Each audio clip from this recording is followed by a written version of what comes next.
বাহিরে তো এসেছিস, এবার ফিরে যাবে কিভাবে? কে কোথায় আছো? আমায় বাঁচাও। আমি এক মানুষের রূপী জিনের পাল্লায় পড়েছি। আমায় বাঁচাও। একটা ছোট্ট গ্রাম ছিল। গ্রামের এক কোণে থাকত একটা গরিব পরিবার। এই পরিবারের কর্তা ছিল দিনমজুর সজীব মিয়া। দিনভর কাজ করে যা পেত তাই দিয়ে কোনো রকমে চলত তার সংসার। সজীব মিয়া খুব সোজা সাপটা মানুষ ছিল।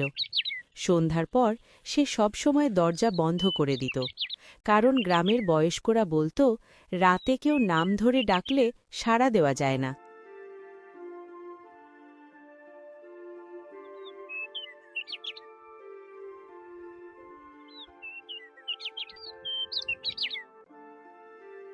কিরে সজীব, কি খবর তোর? কেমন আছিস? আর বলো না, গরিব মানুষ আমি। দিন আনি দিন খাই। সংসার থেকে তো অভাব যায় না আমার। অভাব তো আমার নিত্যদিনের সাথী। একে তো অভাব, তার উপর পরিবারের চিন্তা। কি যে করব মাঝে মাঝে বুঝি না, বুঝলে?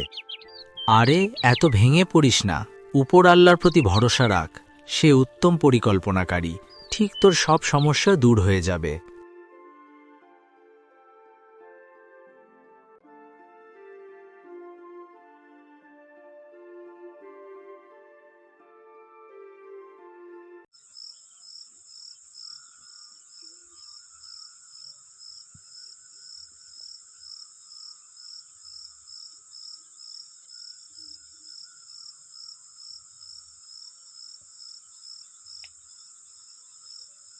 সজীব, সজীব, হে সজীব, আমার কথা শুনতে পাচ্ছিস? আরে আমি তোর রতন ভাই। আয় ভাই, বাহিরে আয়। তোর সাথে আমার কিছু কথা আছে। কে কে এত রাতে কি ডাকে আমায়? রতন ভাই, তুমি এসেছো? একটু দাঁড়াও, আমি এক্ষুনি আসছি।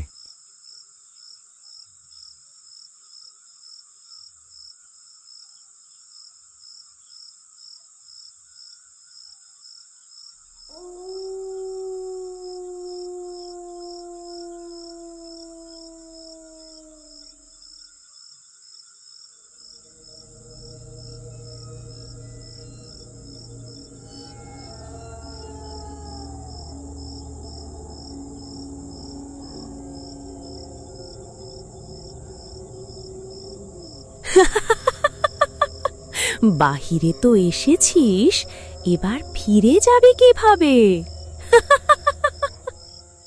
কে কোথায় আছো? আমায় বাঁচাও। আমি এক মানুষের রূপী জিনের পাল্লায় পড়েছি। আমায় বাঁচাও।